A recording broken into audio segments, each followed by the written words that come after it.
Okay, here we have a trusty Mondeo. These cars have been with us for quite some time now.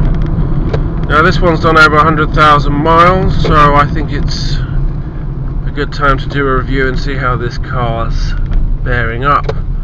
We will do a 0 to 60 test in a second, but in the meantime let's just run through some basics. The rear view vision is completely unobstructed, which is very unusual in any car. That's a definite good sign. The side mirror is a little bit too low for my liking. Could be a little bit higher.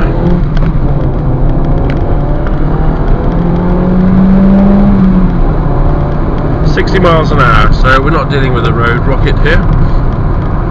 Okay, well, the interior of the vehicle. The interior of the vehicle is pretty bland and basic, but the good thing about this center console is you can operate what's the controls here without even taking your eyes off the road. That's got to be a good thing.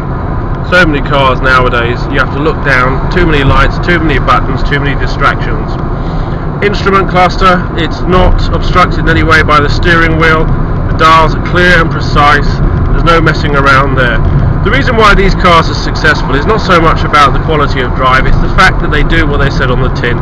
It's a car, it's got an engine, it's got 4 wheels, a speedo, a steering wheel, and a few basic controls. It's the simplicity of it that made it a success. Now, this car's done over 100,000 miles. If I give the steering a little bit of a wiggle like this, I get an idea of what it sits like, and to be honest, it rolls around all over the place. And there is very vague steering, so you're dealing with worn bushes, worn steering box probably, and the anti-roll bar links are no doubtly worn, but it's not a car that I would feel comfortable doing an emergency swerve with at 60 miles an hour, changing lane down a motorway. I think if you were looking at buying one of these second hand, you might be better off going for something that's got a sports shocks for that firmer ride and a better control. Or even upgrade it yourself. Brakes, well, we'll do a little test now. I'm not going to do an emergency stop, I'm just going to brake firmly.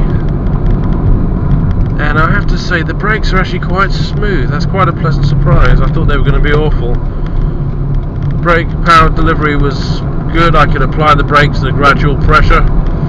I could feel the calipers in synchronization. There was no grippy, grabby sensation that you get with a lot of the more modern hatchback Fords. The actual ride of the car is not too bad. It's a comfortable driving position, there's not a lot of noise. We're floating along quite effortlessly now, 5th gear, 60 miles an hour. To be fair, it's not a bad ride at all. I think if you're thinking about buying one of these second hand, if you just want a second hand run around, you're not going to go wrong with this. But if you're looking for luxury and comfort and long distance, then no, it's not the car for that. But to be fair, this car does do what it said on the tin. It's a no-frills car, so don't expect anything exclusive or fantastic, but it does do a good job. And I think, you know, in the second-hand car market, you can't go wrong with one of these.